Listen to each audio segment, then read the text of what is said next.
আপনাদেরকে বিশ্বের সর্ববৃহৎ ক্যাম্প থেকে শরণার্থী শিবির থেকে জানাচ্ছি ঈদ মোবারক। ঈদ মোবারক। উখিয়ায় আমাদের থাকতে হয়ে গেল, তাই আমরা আজকে আসলাম এই রোহিঙ্গা শরণার্থী ক্যাম্প। আমরা লকডাউনের জন্য কেউ বাসায় যেতে পারেনি, এই জন্য বেড়াইতে আসছি আমার পেশেন্ট সেলিমের বাসায়। এই পুরো জিনিসের একটা লেখা বুঝতে পারছি, হালাল লেখা আছে, ওইটাই ম্যাটার করে। তাই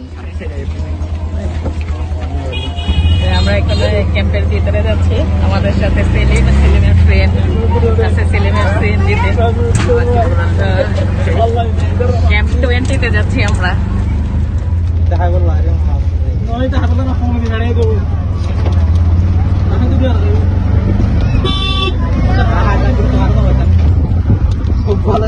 এই ক্যাম্প 17 দিয়ে আসলে আমার প্রথম হচ্ছে আমার যে ক্যাম্পের যে পেশাগত জীবন সেটার হয় ক্যাম্প 17 থেকে। আর ক্যাম্প 17 ওই পাশে, আর এইচডব্লিউ মনে হয় এই সাইডে। ক্যাম্প 17-এ আমি প্রথম কাজ করতে আসি। ওইখানে এখান থেকে ভালো দেখা যাবে না, খুব ওই দূরে দেখো যে নীল রঙের একটা হেলথ পোস্ট আছে, ওটা এখন আরটিএমআই এর হেলথ পোস্ট, আরটিএমআই এর এখন ওটা। তো ওইখানে ওই অত দূরে আমাদের একবার পাহাড় দিয়ে নামতে হইতো, তারপরে আবার পাহাড় হয়ে ওই হাসপাতালে তারপরে এই যে যেটা আছে না, এটা তো আমি কাজ করছি। এইখানে মানে বৃষ্টি হইলে ঠিক আছে যে এই বেড়া পর্যন্ত হচ্ছে বাংলাদেশ সীমান্ত, এটা তুমব্রু সীমান্ত। উখিয়া বালুখালী থেকে আমরা প্রায় 20 মিনিট গমদম সীমান্তর যে বাংলাদেশ মায়ানমার ফ্রেন্ডশিপ রোড আছে ওইটার পাশ দিয়ে চলে আসছি। এটা কিন্তু বান্দরবান জেলার উপরে, মানে উখিয়া থেকে 20 মিনিটে আমরা নাইখংছড়ি চলে আসছি। এটা তুমব্রু সীমান্ত। খুবই মজা লাগতেছে যে আমরা আস্তে আস্তে, আমাদের প্রথমে প্ল্যান ছিল গমদম সীমান্ত পর্যন্ত আসা, তো আমরা ওদিকে মায়ানমারের থানা দেখে আসছি পাহাড়ের ওপাশে। যে পিছনে কাঁটাতারের বেড়ার ওই পাশটা হচ্ছে মায়ানমার, আর আমাদের এই পাশে বাংলাদেশ, আর মাঝখানে নোম্যান্স ল্যান্ড দেখতে পাচ্ছেন। তো Dipro, how do you feel? Strange.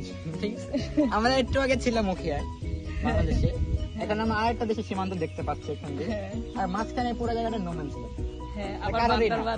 এখানে আবার লোকের চাষের জমিও আছে, যেটা কোনো সরকারেরই না। সেটা খুব স্ট্রেঞ্জ লাগে আমার কাছে। এটা কোনো আগে মনে হবে আমাকে জোর করে পাঠিয়ে দিল আমার বাড়ি থেকে। এখন যদি আপনি আমার মতো করে ভাবেন, যাদেরকে এখানে জোর করে পাঠিয়ে দেওয়া হয়েছে, দূরত্ব বোধহয় বেশি নয়, কিন্তু একটা মায়া, একটা টান যে আছে, যারা তারা বাড়ি বলে, সেই বাড়ি থেকে তাদেরকে দূরে ছেড়ে দেওয়া হয়েছে। এই প্যান্ডেমিকের মধ্যে মাঝে মাঝে আছে আমাদেরকে হেলথ হাইজিন কিছুটা কম্প্রোমাইজ করতে হয়েছে, আসলে পারা যাচ্ছিল না। তো আমার মনে হয় যে আমরা খুব তাড়াতাড়ি এই প্যান্ডেমিকটা ওভারকাম করে ফেলবো। আমরা যে যার বাড়িতে ফিরে যেতে পারবো, রিফিউজিরাও তাদের ওই পারে যেতে পারবে, খুব তাড়াতাড়ি সবকিছু সমাধান হোক। এছাড়া প্যালেস্টাইনে আমরা শুনলাম যে খুব এই ঈদের মধ্যে, রোজার মধ্যে ওইখানে খুব গোলাগুলি হচ্ছে, অনেক শিশু, অনেক নিরস্ত্র মানুষ, নিরীহ মানুষ মারা যাচ্ছে, সেটাও আমরা চাচ্ছি না। তো এত দুঃখ কষ্টের মধ্যে দিয়ে একটা ঈদ আসছে, তো এক্সপ্লোরেশনের মধ্যে দিয়ে আমরা নতুন ধরনের একটা ঈদ পালন করলাম। We are not feeling like আমাদের ভালো লাগতেছে, but as well as we are also feeling sad and kind of complex feelings actually. তো সবাই ভালো থাকবেন, সবাইকে ঈদ মোবারক, বাই বাই।